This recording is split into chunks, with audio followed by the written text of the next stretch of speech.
Jonathan, thank you very much for what was a very interesting talk to listen to, and I've learned a lot about how to improve my happiness in my life. Great. I must say that I'm probably more at the right side of the bell-shaped curve. That's the happy I'm part? on the happy side, yes. But I may do some of the tests and find out whether I have a wrong hypothesis about myself. The one thing that I wanted, as chairman, I have the privilege of asking the first question, and the one thing that went through my head is not about personal happiness, but more about happiness of a country at the end. And the question is, what can one do as policy makers, or what can one do as president of a university to make my students more happy? The question I have for me is, it's always easier for us to come up with goodies, with objects. Okay, I want to make a country more happier. Okay, I'm going to hand them out some money. I'm going to hand them out some access to better medicine or whatever. No, wait, are you an economist by any chance? Okay, no, what was I'm an engineer. Okay, that's just so almost as good. Yeah, almost. I wouldn't put it that way. I think better, what can we do is how can we work more on the experiences? Any comments on that? Absolutely, boy. So I'll keep it short because there's so much you could say. If you're an economist, you think of people as homo economicus, you want to give them incentives. If you're an engineer, you're going to think of these physical systems or whatever, and you want to put another gear in there or something like that. But if you're a psychologist, you would think about relationships and emotions and a sense of meaning and all of that. And so a couple of things. A piece of advice that comes from the World Happiness Report is that the biggest thing that affects individuals' emotional experiences is mental illness. Because whether you're rich or poor has very little influence, but whether you are subject to depression or anxiety is gigantic. So they strongly urge countries to really do a lot more for mental health. That, if you want to just change the total number of utiles or pleasure, whatever, focusing on mental health is the biggest bang for your buck. And at least in America, universities are really, there's so many therapists, so much help. I don't know whether things are like here, but that's one thing to think about. Also think about their relationships. Think about the nature of social interactions. So I'm told that in these HDBs, they were sort of thought about like, oh, well, we have to have integration of the races, so we'll put the races in there. But the architecture is not particularly conducive to actually shared experience. So that's a bad idea. Unfortunately, you've sunk hundreds of billions of dollars into that architecture, and you can't change it now. But think about ways to foster more interaction, and not just like get together and but the best kind of interaction is where you're a team working together towards a common goal. So think about it much more as a psychologist and about people who are, now I don't know, in America people are often a little deficient on relationships. You have to kind of help them along. But that would be my main advice. Okay, let me open it to the floor for questions. Be short in your questions, say where you come from and what your name is. Who wants to start off? Come on. Yeah, Jerry. You will have to walk up to the microphone. Oh, personalized service. Thank you. Jonathan, fantastic talk. Thank you. Jerry George Business School. You talked a lot about purchase, material facts, and buying things and services, perhaps. What do you think about work habits, and how does that influence happiness? So in an industrial country, work is toil, work is generally miserable. But as countries go up that arc and more people are engaged in service economy, they're not dealing with machines and objects as much, they're dealing with people. And that can be very satisfying or very frustrating. So there's a lot of research on this in the United States, and there's a couple of contradictory findings. One is that very large percentages of people report being disengaged from their job. They are kind of loafing, they don't like it, they don't feel they're part of a team, and there'd be enormous savings in efficiency for the businesses and in enjoyment of work for the people if companies did a lot more to foster employee engagement. So that is a very important area, whether you care about human beings or economic growth. Huge gains to be had by looking at employee engagement, because when people do feel engaged in their work, work becomes really a joy. Again, I don't have the percentages handy, but a very large percentage of Americans actually really like their jobs and look forward to going and say that they would continue to work even if they won the lottery. So it used to be that people only work to support their families, but now we actually kind of sometimes delay having family or shrink it so that we can work more. So work becomes increasingly important. Any other question? Yeah, in the back over there. Can we bring the mic over there? Maybe we should encourage people to come to the microphone? Well, but then... Okay.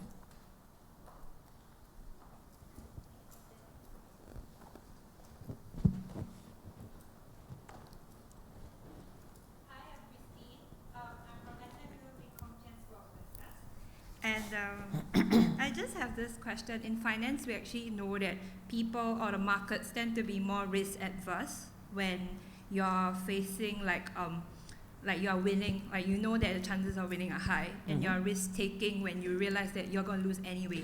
Right. So, and just now I realized that the graph that you mentioned about normalizing losses and normalizing happiness, I realized that the rate of normalizing losses is comparatively slower than how we normalize happiness. So with that in mind, right, how do you think, how should we cope with losses and unhappiness to make ourselves more happy? So the findings about loss aversion and losses loom larger than gains, that's an interesting counterpoint. I'm trying to think how that relates to research on happiness more generally. I guess what I can say is that there's a very general finding that negative outweighs positive. Bad is stronger than good.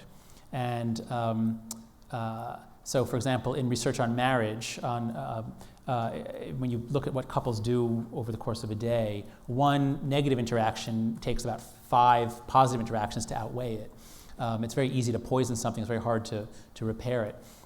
So I think if you look at it in many domains of life, really scan for the negative bits, the negative pieces, because lessening the toxicity of those can go a very long way towards actually opening people up. One of the big sources of employee disengagement, in my experience, is a single toxic person, a single person that kind of is confrontational or conflictual or causes problems. It can ruin it for everybody.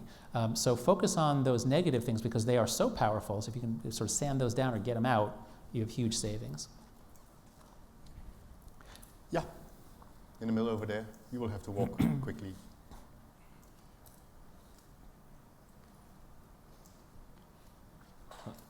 Hello, my name is Christoph Johnson. I'm exchange student studying currently at SMU, and I'm from Germany. So thank you at first for your very interesting speech. I was just wondering, so we talked a lot, or we heard a lot about making ourselves happy, so you showed like the 4 steps, as far as I remember. But what can we also do more to make others happy? Because I think we can more have interfering, I don't know, effects, and probably they're even stronger than just trying to make ourselves happy. So the question is, what can we do to make others happy? Yeah. Yes. Right, no, great question. Because there's actually research showing that when you give charity, when you give help, it actually helps you more than it helps the recipient. And under some circumstances, directly helping people can actually make them less happy. So it's a very important question, a very good question. There's a great line of research from Shelley Gable on what she calls capitalization. And that is, in relationships, when one partner comes home and says, oh, my advisor said this really great thing to me. Or they report anything good, let's say. Some partners will say, oh, that's funny because I thought that project you did wasn't actually so good. That's the negative. That's the worst thing you can do. But the best thing you can do is, and she tells you how to do this, is you capitalize on it. You say, wow, that's fantastic. Tell me more. Tell me exactly what he said. And how did you feel when you have a question that helps the person make sense of it, elaborate it, because we are storytelling creatures. We develop a narrative of our own lives, but we can't really do it entirely by ourselves. We need other people to help us make that story, to validate it for us. So one thing that you can do for your friends and your family members and your romantic partners is to help them tell their story about themselves in a very positive way, a constructive way, not just empty self-esteem, you're great, you're wonderful, but help them have a richer story about what their strengths are and how they overcome things. So that there are all sorts of indirect ways that you can help people, which isn't just like giving them stuff. And again, this economics and engineering approach of giving people stuff, doesn't usually work, but helping people to build their own capacities does. Actually, I'd love to ask a question for anybody as I said, anybody in government or policy, I'd love to know, clearly the Singapore government consults a lot of economic analysis. What else do you guys do regarding the social sciences? Do you ever talk to psychologists, sociologists, or anthropologists? Can anyone tell me? Anybody? Okay, yes, please, sir. Thank you. I'm Professor Lim Soo Ping from the School of Accountancy, SMU. I actually have a question, but since you asked for a response from a person with government, I'm no longer in government, perhaps I will just answer that question first before I make my comment. Yes, the government ministries and departments do from time to time engage with psychologists and consultants. I think personally I've been involved in a survey in which we got a psychological consultant to conduct a survey. I don't remember whether it was relating to happiness. It's probably relating to leadership and communication or things of that nature. So that was just my very brief response to your question. My question is this, that Professor Haidt, you started by talking about someone telling you that, well, we do have an ideology in Singapore, and that is GDP growth. And I remember reading in a Time magazine where there was a feature article about 10 years ago that says that countries measure progress by having different measures, except what really counts. They measure by GDP growth, productivity, and so on, but not happiness. And at the end of it, what we really hope to have in life is happiness. That's right. Perhaps GDP is a means towards that, but really we should be measuring happiness. And interestingly, the National Pledge of Singapore has happiness explicitly stated as one of the national objectives, among others, like justice and so on. From my perspective, we are very much a material kind of society, because when we look at the future, good things that are happening, typically it tends to be in physical terms, in infrastructure. For example, better public housing, Marina South, and building a jewel shopping mall at the Changi Airport. So things which are physical.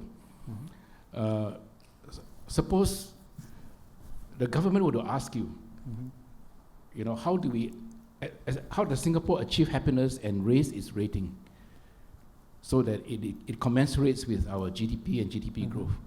What would your recommendations be? Yeah.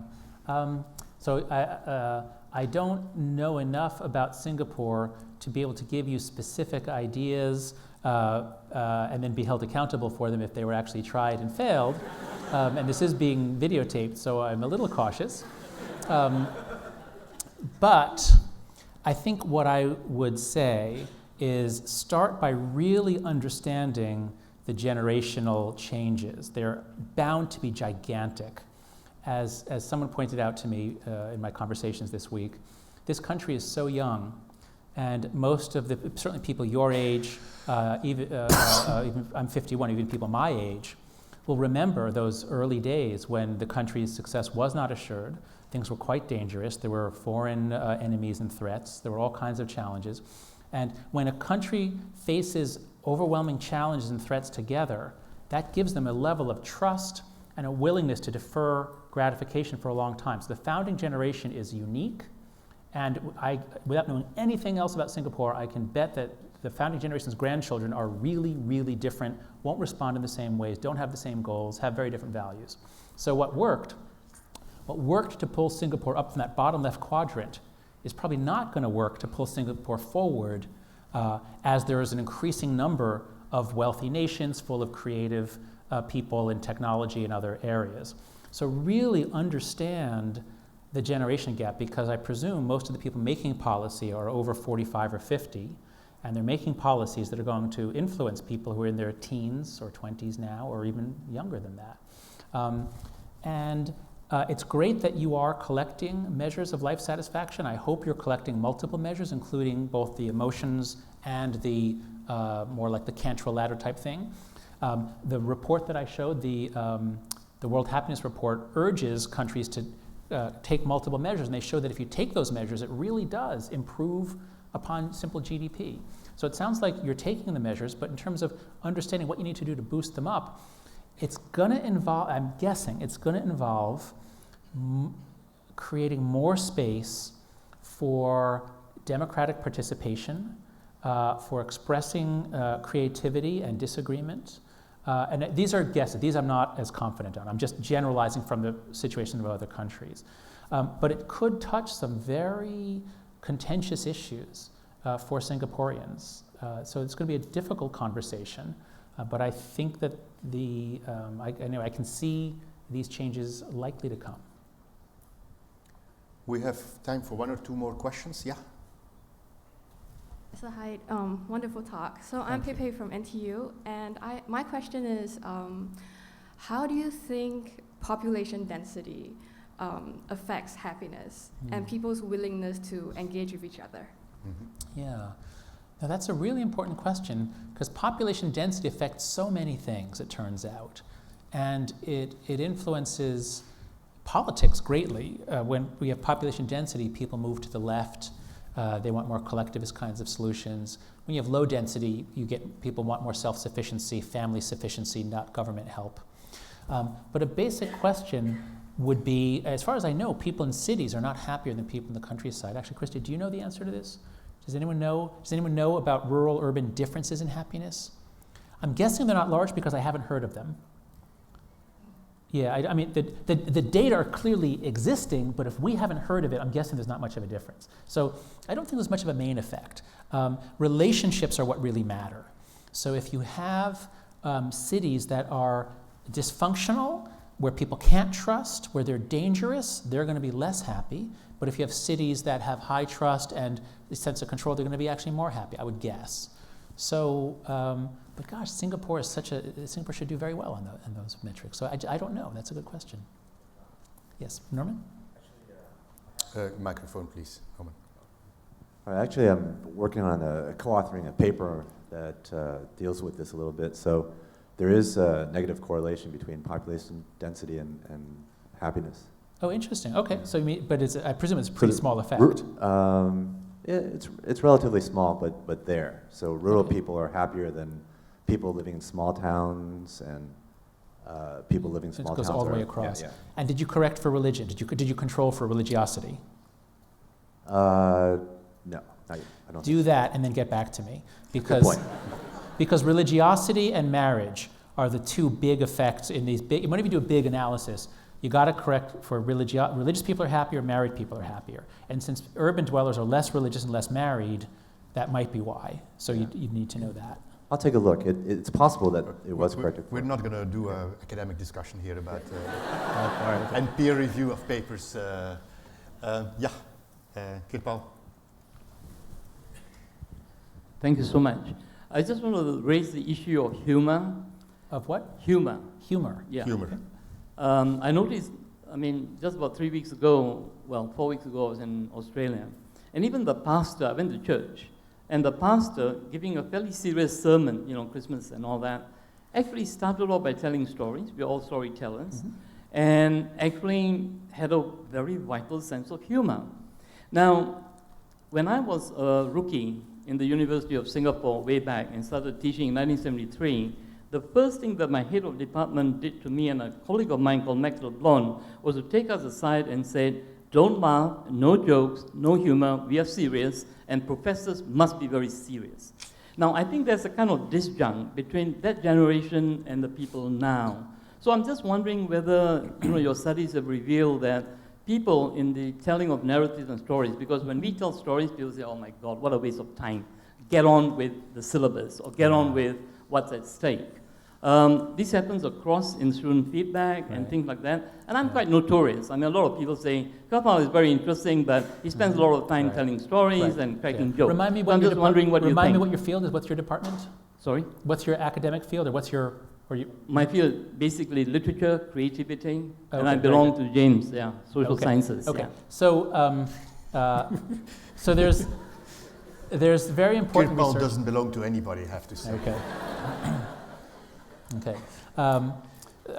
So there's very important research by a woman named Barbara Fredrickson, who did research. She calls it the broaden and build hypothesis of positive emotions. Her finding is that positive emotions set up our minds to do things that are not necessary for right now, but that prepare us for the future. Negative emotions make us focus on the here and now. If you make someone threatened or afraid, they're going to do things like run or be prepared to fight that are useful right now. But mammals play. All mammals play. What's play? Play is this mindset in which you're doing things that will pay off in the future. All mammals play when they're young. Humans are the only mammals that play as adults. So positive emotions open us up. They prepare us to learn for the future. So if you want your students to learn, start off the class with jokes. Start off the class with humor. It literally will open their minds and they will learn more. If you want to give a sermon, start off with humor. Now then, people are open, then you can get to the very serious stuff. But I categorically disagree with whoever told you be serious from the start. That's just really bad advice. And again, the world needs to consult psychologists more. On that note, I think that I will have to stop the discussion here. The interaction was too rich to actually summarize it in a few words, but the 3 points that I probably sort of take for me, and it's random, is relationships. Maybe I should say the 3 points are relationships. But the first one is happiness really comes with relationships. The second one comes with, is very important for Singapore, change your shopping experiences, right? That is, create experiences. And as you can see, we have on our lecture, or our boards there, SMU 15 anniversary and SG 50. This is going to be a year of celebrations and experiences, so maybe that will help us to be a lot more happy. And then thirdly, yes, Kirpal, we can tell a joke in the class. Thank you very much. Thank you very much, John. Thank you so much. Thank you all.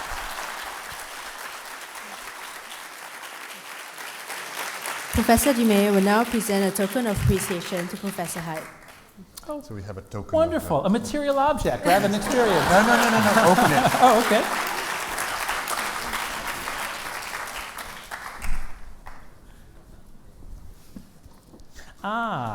It's all about something to remember my experience. This is beautiful. It's all about. Oh my God! And it says Jonathan Haidt. It actually has my name on it. That's great.